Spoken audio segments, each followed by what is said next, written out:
right off the top of your head, I don't want you to take like a bunch of time for this. Oh, God. What is the weirdest creature you can think of? A squid. Okay, platypus for me. Yeah, that's a good But one. well, squids are weird too. Yeah. Nature is a freak show. It's true. I mean, truly, you don't have to look into space to see some really weird alien type creatures. In fact, all the ideas and designs that we have about what aliens might look like just Right. come from what we've seen. Yeah. I mean, what else is there to draw Yeah. any idea or inspiration Strange from? creature. Abstract versions of shit we've already seen. Yeah.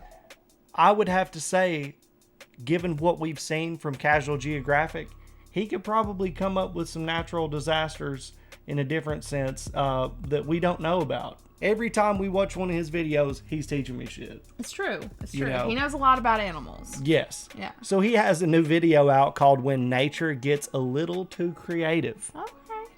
Yeah. I'm trying to think of some animals that might be in this, and I just don't even know. So, yeah, are you ready? I hope so. You're watching this video. So let's get into it. Let's watch it. That's not a chicken. That's not a chicken. Not that bad, I can explain. That It's is a a turtle. baby estrelid finch, and yeah, that's what they're supposed to look like. This is what they look like all Oh. grown up. Those markings help the parents decide which chicks to feed and which chicks to let die. And that's because some birds will lay their egg in the nest of another and let the other bird raise their baby. Matter of fact, you know the first 4 letters of the word cuckoo? This is where that term comes from. So those specific markings help the mother avoid feeding a chick that isn't actually hers. And oftentimes, it's a chick with the brightest markings that gets the most food and attention from the parents. Wow. It's not racism, but it's in the area code. Once the chicks become old enough to feed Area themselves, the code. birthmarks start to fade away. Only problem is some brood parasite chicks have evolved to have similar markings to the others, which tricks the parents into feeding them as well, which usually screws the other demigorgons in the nest in the process. Because sometimes evolution means you just get cuckooed, but you know, with the O silent. Moral of this video, work smarter, not harder. Here's a quick vision test. You have 3 seconds to find it, starting now. Is it a snake or a bird? Alright, time's up. If you counted 3 snakes, you're wrong, because those aren't snakes, that's actually a moth.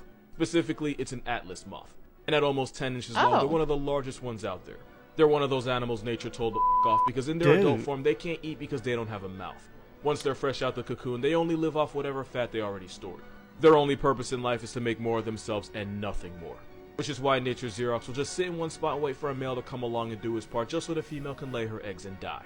These moths have at best 2 weeks before their expiration date, and since flying around and wasting energy only speedruns them through life, they just find a nice spot and sit there and move as little as possible.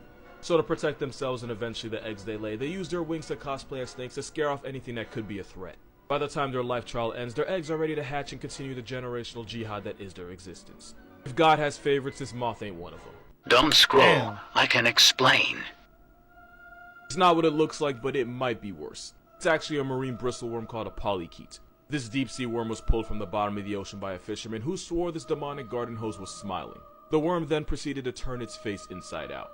And that's because what looks like its head is actually a retractable pharynx. By the way, that's where yours is. These worms will regurgitate their own pharynx and then push them out their mouths to grab food and then suck it and whatever it caught right back in. Ugh. Also, bristleworms are scavengers, meaning they eat all the things you would normally flush down a toilet. Now this is the part where I tell you they're not as bad as they look and they're completely harmless to humans. They bite when they feel threatened, and the bristles can penetrate your skin like cactus spines. Oh my Since the God. spines can be difficult to remove by hand, it can lead to an infection if you don't get them out. Also, they can grow to 2-3 feet long and sometimes more. All that Oh, while no. looking like an uncircumcised paralysis demon. Have you ever heard of the Headless chicken monster? Because if you haven't, I can guarantee it's not what you think. This is a Nypniastes, and it's actually a type of deep-sea cucumber. And when I say deep, I mean you'd have to dive up to 16,000 feet just to see this aquatic prolapsed anus in its natural. But if you ever dive that deep, the V would become silent because the water pressure would evict your lungs out of your mouth and turn your skeleton into paper mache. But the headless chicken has no bones and therefore no worries. They range in size from about 4 to 10 inches. How long it actually is depends on whether it's a man or woman measuring. If it's a guy with the ruler, it might magically gain an extra 2 inches. They're able to use those wings to swim above the ocean floor, which they do to avoid predators. Also, a lot of That them is are so bioluminescent, ugly, dude. and they'll light up if you touch them. don't If you think it's harass them too ugly. many times, their entire body lights up. And the reason is, even though it exposes itself to the entire like a ocean, it jellyfish. also reveals the position of the predator attacking it to a possibly bigger predator. Basically, if it goes down, it's taking you with it.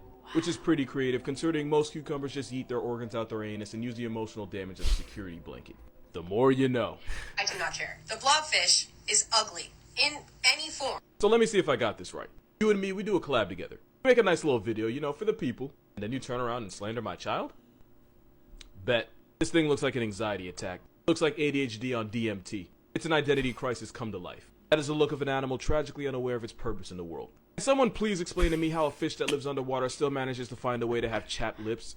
And for an animal with no hair follicles, why do I still get the feeling he has a receding hairline? Could have receded back into Satan's wet dream where it came from. It looks like the after picture in an anti-drug commercial. Also, it's a fish without scales. That's how I know it's a rough draft come to life. It looks like what happens when the post and draft buttons are way too close to each other. A telescope fish can swallow animals bigger than itself thanks to its stomach, but I still can't stomach the fact that this is an actual living entity. I'm only roasting this fish because it lives nearly 10,000 feet, like 30 Statues of Liberty underwater in the armpit of the ocean. Me flaming it's the only warmth this LSD guppy's ever gonna get.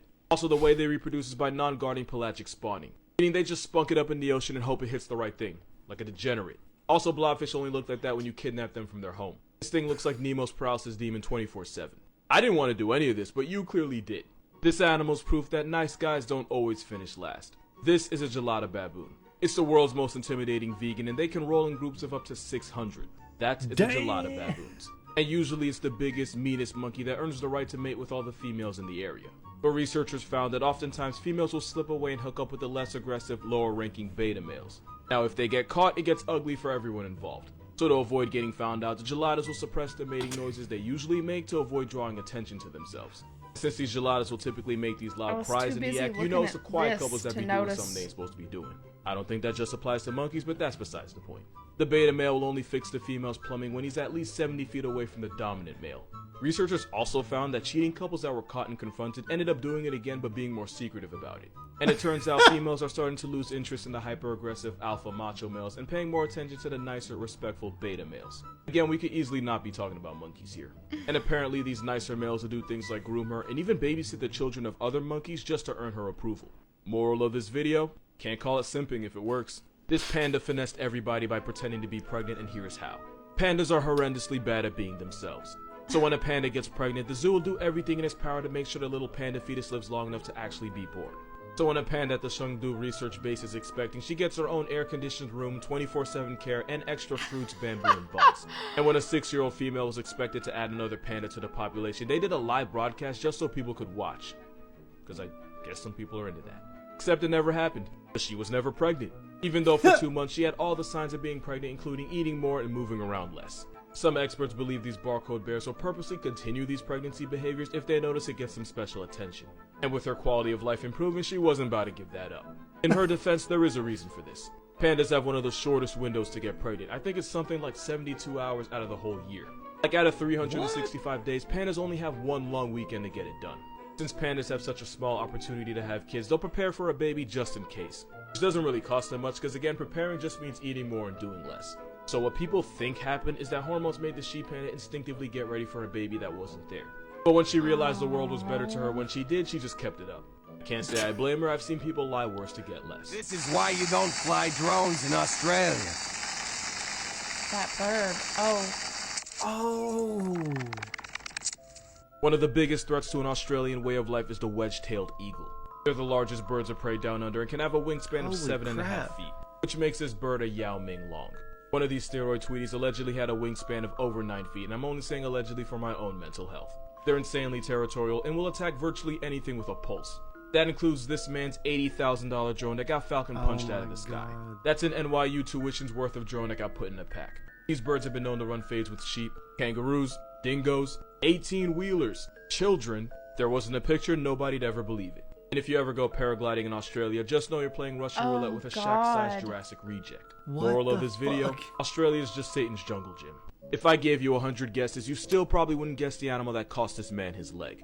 So the story goes, in 2014, a wild animal was terrorizing a local village and charging at anyone that got too close. While trying to capture it, officials chased the panicking animal onto the property of this man, Juan Chi.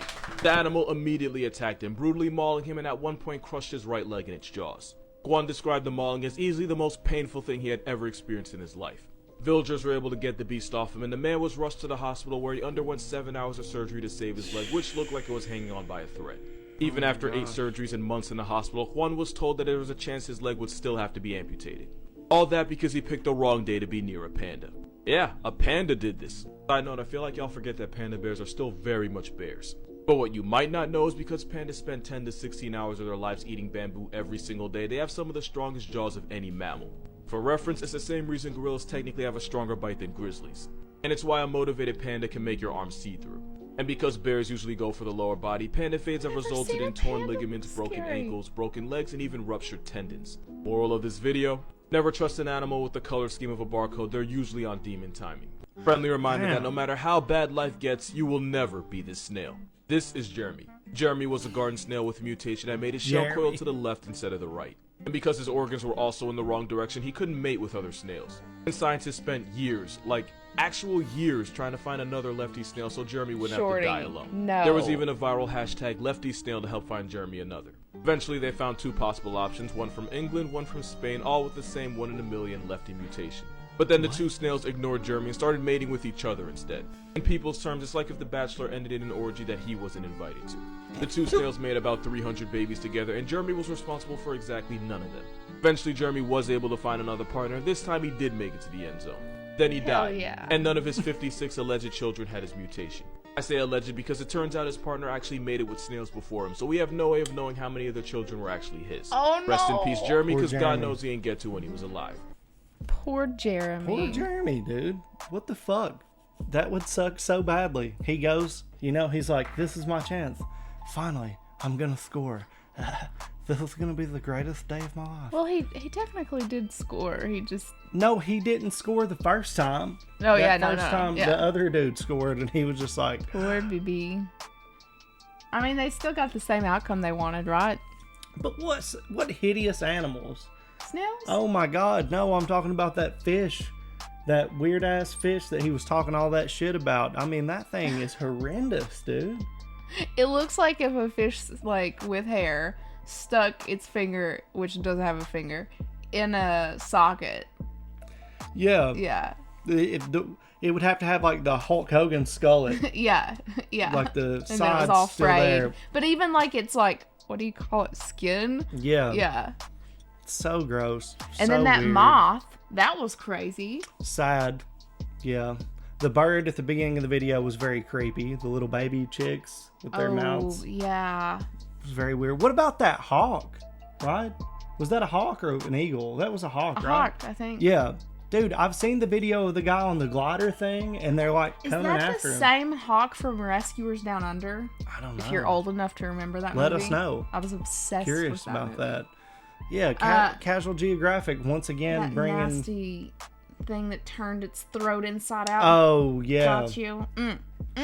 Casual Geographic once again bringing the freak show to town. Some interesting things going on in this video, but I wish I could forget about 95% of them. So thank you once again for that. If you guys have not checked out Casual Geographic's channel yet, I recommend that you do. He's a fantastic creator, as this video is evidence of. He's constantly pumping out content. You can learn some stuff from it. A lot of it you probably don't want to know, but the It's morbid still curiosity interesting. will get to you. You'll want to watch these videos once you start. His puns are worth it. Yes, he is very punny and a very good content creator. So go give him some love. Check out his channel. We'll have a link to this original video down in the description, along with a Discord link. Yes. I mean, you could give us some recommendations in the comment section, but what else could they do, Nikki? You could I do wonder. it on the Discord.